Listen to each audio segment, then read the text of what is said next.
Top 10 Animal Controversies in Movies. When animals are used for entertainment, they suffer. The film and TV industries are no exception. Don't forget to watch today's video to the very end to witness the top 10 animal controversies in movies. Number 10. Electrocuting an Elephant, 1903. This video is meant not as a grim catalog of animal abuse for its own sake, but as a list of accidental or deliberate harm done to animals in the process of creating filmed entertainment. So we largely excluded cases where animal killings were captured in documentary films like Roger and Me or The Cove. But Thomas Edison's 1903 short, Electrocuting an Elephant, is worth mentioning since it chronicles an animal death at least partly orchestrated for the sake of a paying audience. Topsy was a circus elephant that worked on Kenai Island's Luna Park. After being deemed a threat to people due to a few attacks, Topsy was sentenced to death by hanging. The attacks seemed at least a bit retaliatory, since one was prompted by one of Topsy's trainers trying to feed her a lit cigarette. Edison intervened, suggesting electrocution instead. Though electrocution was arguably more humane and cinematic, Edison's ulterior motive was to trump up the effectiveness of his own high-voltage direct current system. Electrocuting an elephant signals a shift in conceptions of mass entertainment at the turn of the last century. Instead of coming out to see elephants perform at the circus, audiences flocked to newfangled touring cinema sideshows to see one die on film over and over. Number 9. Stagecoach, 1939. Although still remembered as one of Hollywood's greatest stuntmen, doubling for John Wayne throughout the 1930s, Yakima Canut is also somewhat notorious among animal rights activists for having invented the glorified tripwire known as the running W.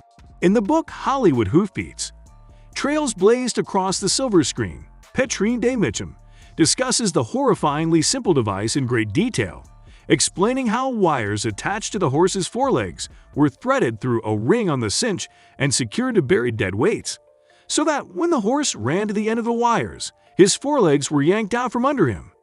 The running W invariably produced a spectacular on-screen effect, as it did in Stagecoach, where the coach drivers are firing their rifles at a group of attacking Indian riders.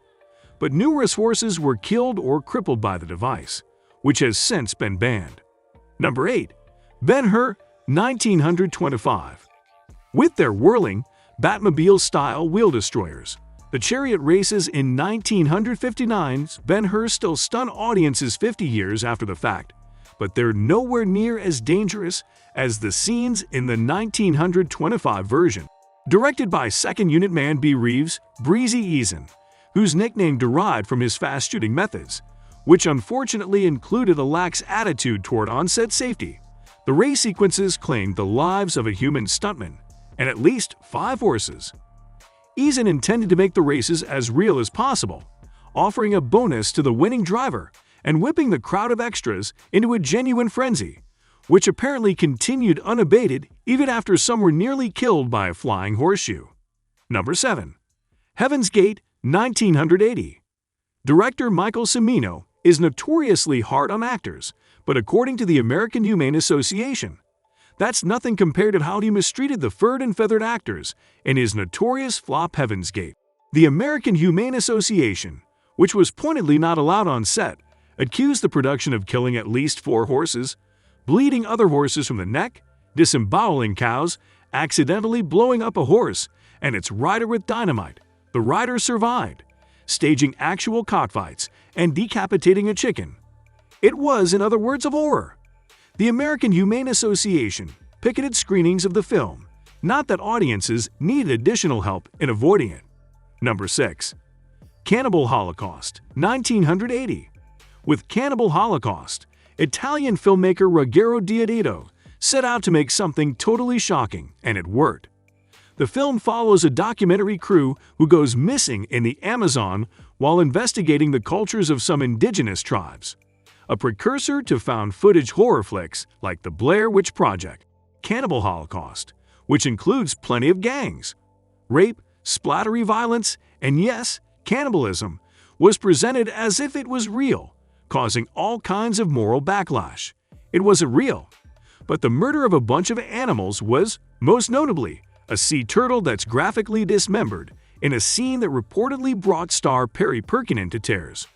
While all this violence only further certified the film's exploitative tastelessness and video nasty street cred, it also gave the staged violence some extra voltage, further blurring the lines between what was real and what was a provocation.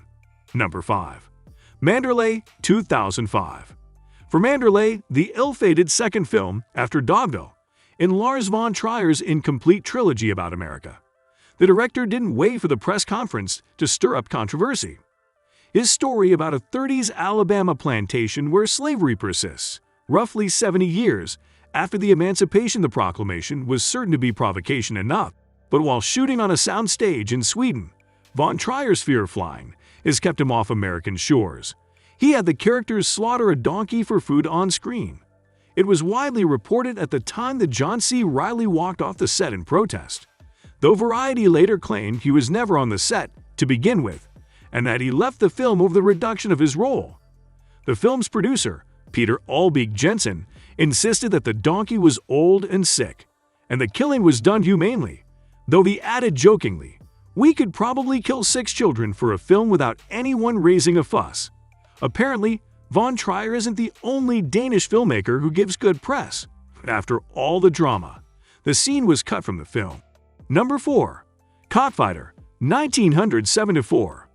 Monty Hellman didn't shrink from the most difficult aspects of adapting Charles Willeford's novel Cockfighter, whether that meant rendering star Warren Oates mute for almost the entire movie or staging genuine to the death battles between unlucky roosters. The brutality of the supposed sport is examined in unflinching detail as the bird's owners affix metal spurs to the cock's legs, which enables them to more easily strike lethal blows, and use threatening gestures to inflame their defensive instincts. Producer Roger Corman amped up the spectacle by demanding more fake blood and retitling the film Born to Kill. But the documentary style of footage is horrifying enough to need no enhancement. Number 3. Old Boy, 2003. I want to eat something alive, Choi Min-sik tells his chef at a sushi bar. He's just been abruptly ejected from the hotel suite, where he spent 15 years in solitary captivity, with no idea who was holding him against his will or why, and he's feeling dead inside. So he counteracts that sensation by devouring a living creature, or maybe, given that his unknown captor has just been mocking him via cell phone, he wants to take his fury out on something tangible and extend his suffering to a creature as helpless as he feels. Director Park Chan-wook captures a remarkable shot of the dead-eyed Choi biting the octopus to pieces as it struggles, tentacles pushing against his face and wrapping around his wrist as it dies. There's no CGI or fakery involved. Getting that shot meant the actor had to eat 4 live octopuses in a row.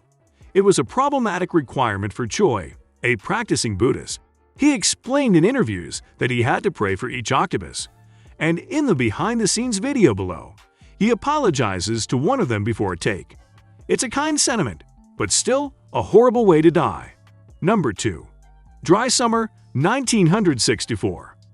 Dry Summer's sensationalized original British release title sums up its main human transgression: I had my brother's wife. In this Turkish drama, greedy older brother Erol Tas cuts off access to the only spring in his rural area, damming it up on his property at the expense of the villagers downstream. When he shoots a protesting neighbor, Tas gets his younger brother to go to jail for the murder and forcibly takes up with his bride. Winning the woman overtakes a lot of terror, and no moment is as shockingly unexpected as Tas cutting off the chicken's head and throwing the squawking fowl at her. It's impossible to doubt the veracity of the one-shot decapitation, especially when the bird keeps running around in the background for the rest of the shot, rubbing in the cruelty. Number 1. Luck, 2012. When HBO announced its new horse racing drama Luck in 2010, it garnered attention because of the big names behind and in front of the camera: David Milch, Michael Mann, Dustin Hoffman, Nick Nolte. But as filming of the series progressed, it got attention for less welcome reasons, namely the deaths of 2 thoroughbreds that occurred during the filming of the show's racing sequences.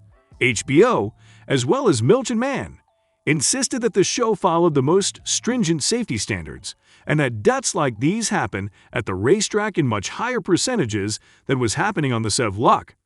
Then, during shooting for the second episode of the second season, a third horse got spooked while being walked by a trainer and ended up fracturing its skull.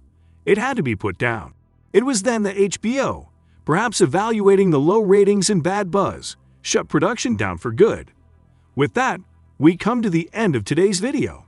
If you have anything to add or have something to say about how you feel regarding the horrible treatment of animals in said films, feel free to do so in the comment section below. And join in the next time for more of such interesting content.